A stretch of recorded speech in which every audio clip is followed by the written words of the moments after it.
What happens when a country music superstar walks onto a daytime talk show and sparks one of the most explosive on-air meltdowns in television history? The kind of clash that ends with one of the most recognizable voices in daytime TV walking off her own show? This isn't a publicity stunt. This isn't scripted drama. This is what went down when Luke Bryan sat down with Joy Behar on The View, and everything spiraled out of control. The studio buzzed with anticipation as Luke Bryan stepped onto the set, fresh off the release of his latest album he was making. The talk show rounds. The View was meant to be a lighthearted stop, chat about music, share a few stories from the road, plug the new record.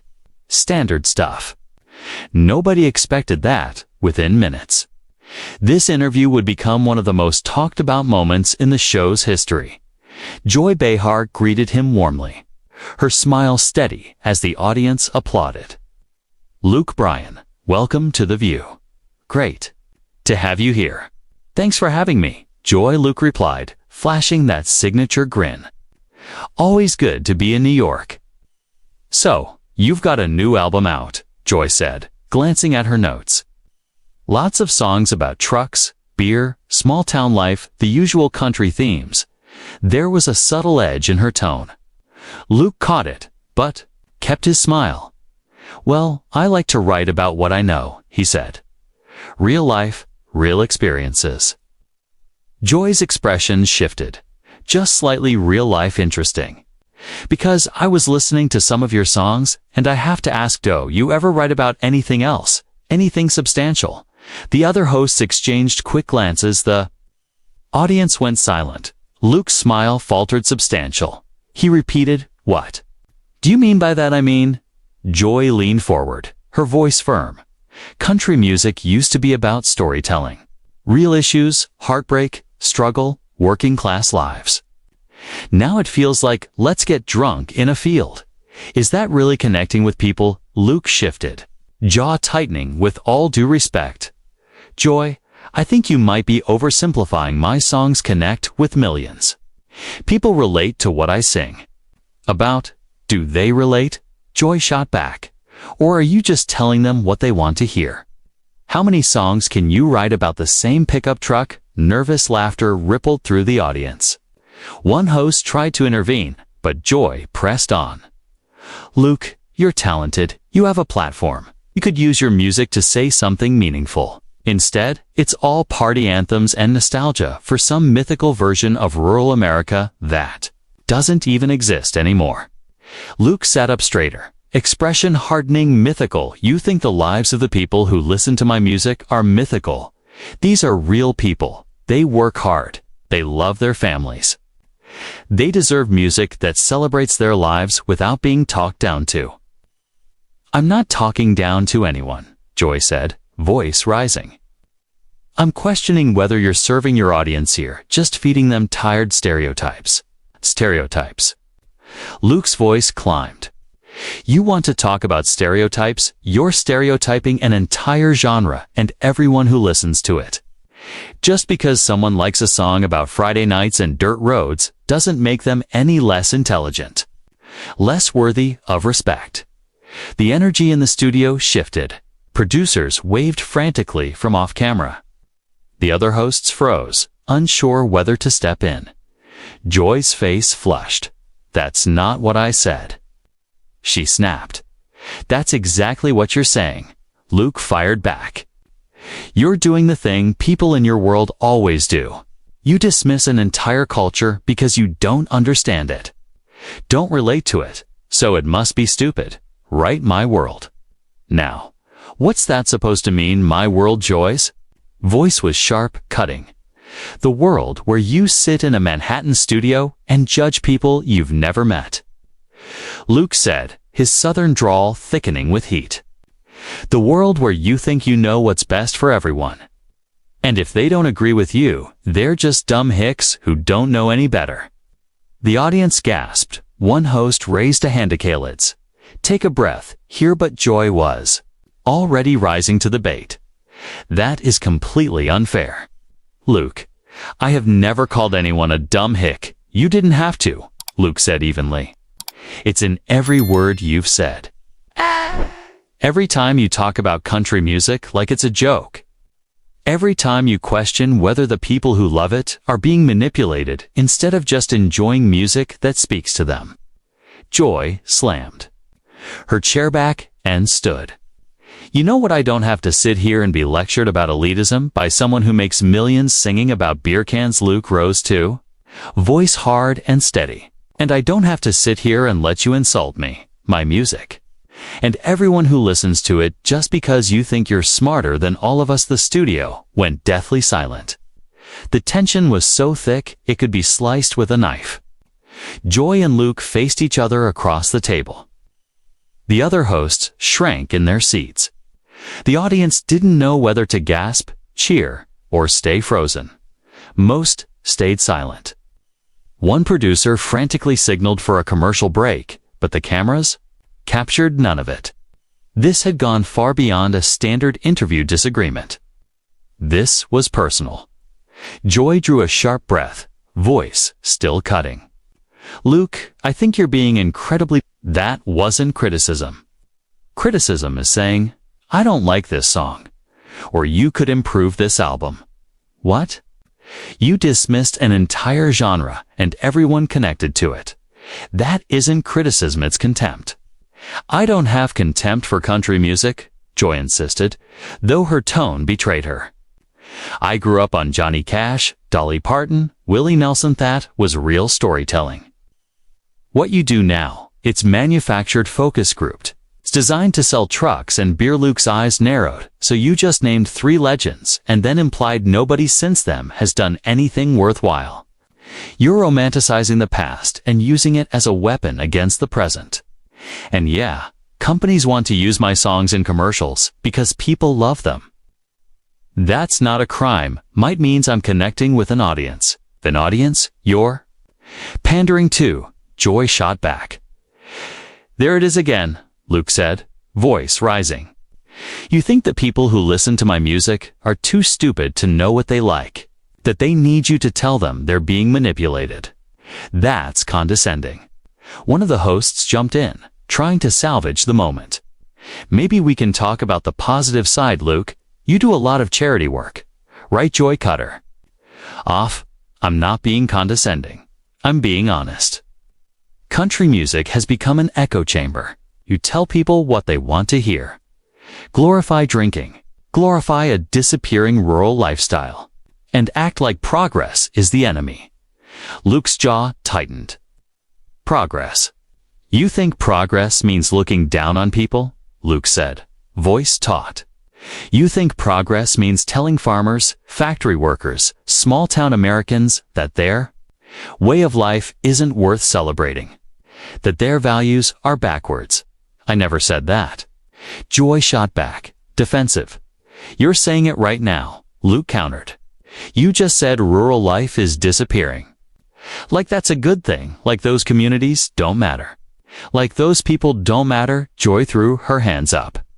You're putting words in my mouth. I'm listening to the words coming out of your mouth, Luke said, rising. You sat there and called my music manufactured. You said it wasn't substantial. You questioned whether I'm actually serving my audience. How am I supposed to take that as an opportunity for self-reflection? Joy snapped. The audience gasped. Even the other hosts looked stunned. That was a bridge to Ferrand. Everyone knew it. Luke stared at her for a long beat. When he spoke again, his voice had dropped, quieter but sharper. You know what the real problem is here, Joy? It's not my music. It's not country music. It's that you cannot stand the fact that millions of people out there don't think like you, don't share your values, and don't want to be lectured on television about how to live their lives. And instead of respecting that, instead of trying to understand it, you mock it, you dismiss it.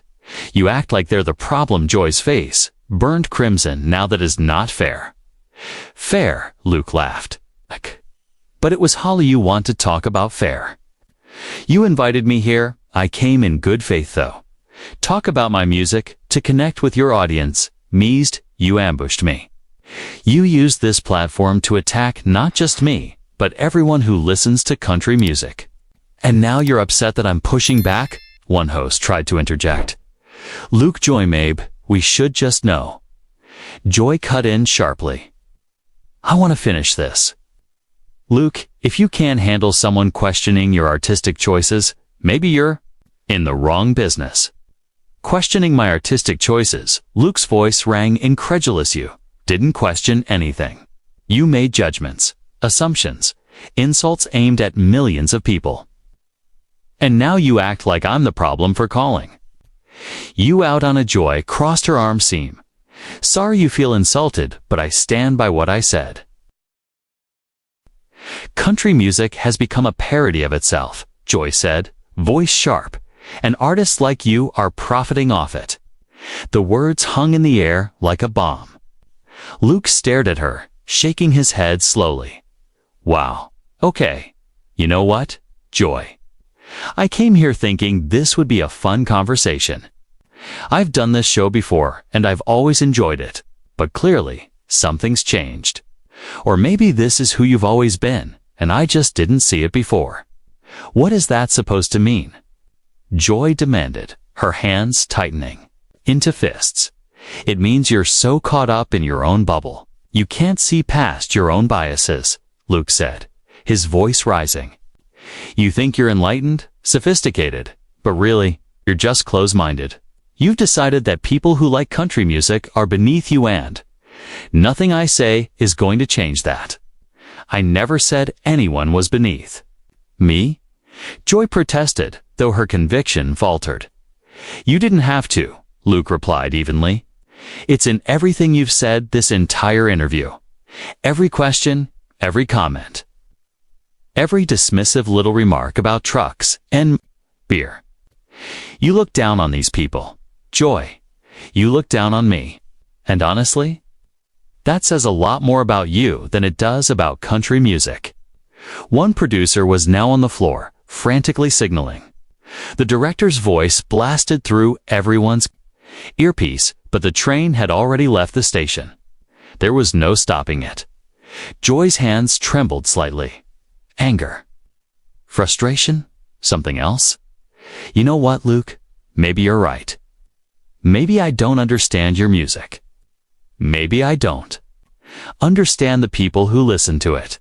But at least I'm willing to ask questions. At least I'm willing to challenge the status quo. Challenge the status quo, Luke repeated, incredulous. You're not challenging anything. Joy, you're reinforcing every stereotype about coastal elites who think they're better than everyone else. You're proving every point about media bubbles and cultural disconnect. Joy's face shifted rapidly. Anger, indignation, her tanned. Then something flickered, almost like realization. But it was quickly replaced by defensive fury. How dare you, she said, low and dangerous. How dare you come on this show and lecture me about cultural disconnect? I've been doing this for decades. I've interviewed thousands of people. I've fought for progressive causes when it wasn't popular. And you, someone who sings about tailgates for a living, you think you can tell me that I'm the one in a bubble? Luke didn't flinch. Yeah, Joy, I do. Because right now, in this moment, you're proving exactly what I'm talking about. You just dismissed my entire career, reduced everything I do to a punchline. Why? Because you can't accept that maybe, just maybe, you don't have all the answers. Never claim to have all the answers, Joy said, voice shaking. But you act like you do, Luke countered. Anyone who doesn't see the world the way you do is wrong, misguided, needs to be educated. And when someone like me pushes back, suddenly we're attacking you personally. One host pleaded, voice near breaking. Can we please just take a commercial break? Joy ignored her. She was locked on Luke, chest heaving with quick, angry breaths. You don't know anything about me. You don't know what I stand for. You don't know what I've been through. You're right, Luke said, voice softening. But firm, I don't know your story, just like you don't know mine. Just like you don't know the stories of the people who listen to my music. But here's the difference. I'm not pretending to know. I'm not judging you for where you come from or what you believe. I'm just asking for the same respect. Joy opened her mouth to respond, then closed it.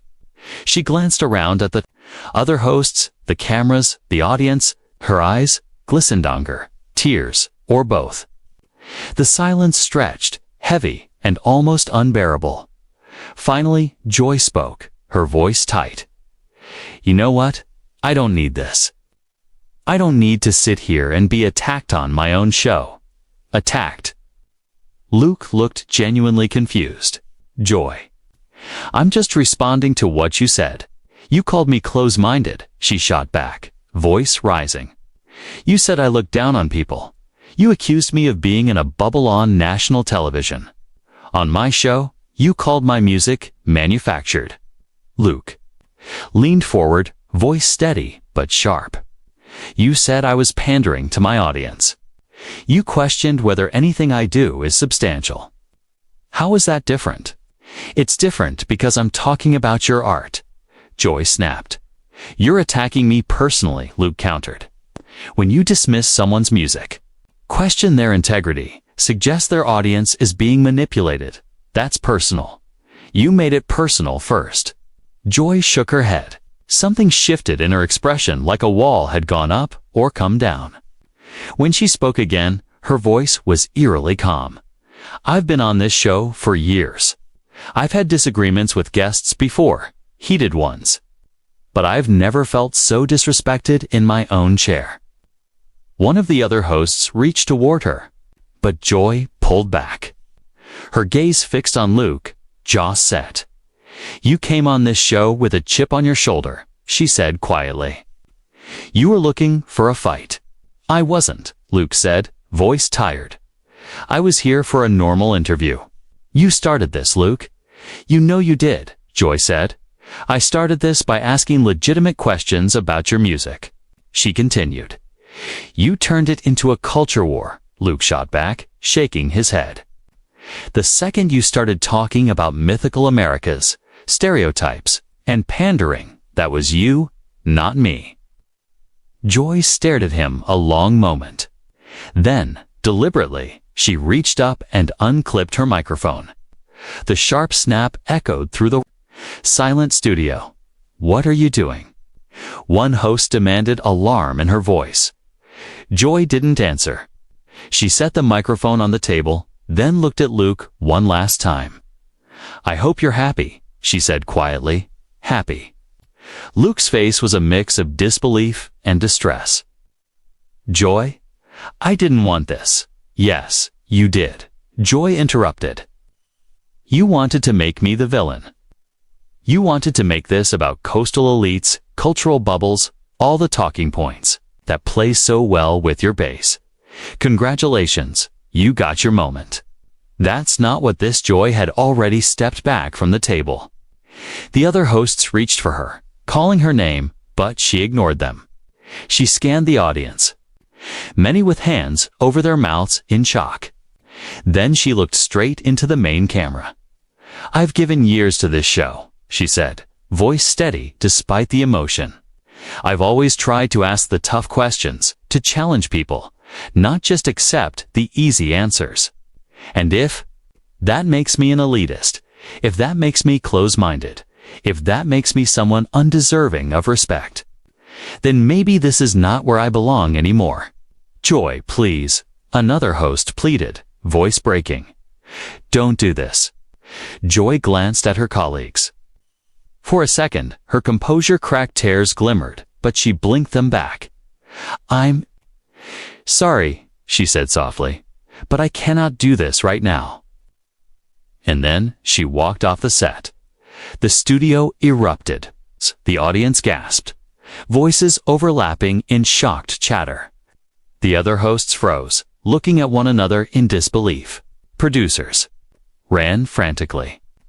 Luke just stood there, stunned, hands dangling at his sides. Luke, we need to go to commercial, one host said, face pale. But he wasn't looking at her. He was staring at the empty spot where Joy had been, as if he had just witnessed a crash. I didn't mean for that to happen, he muttered. The cameras kept rolling. The director shouted for a cut,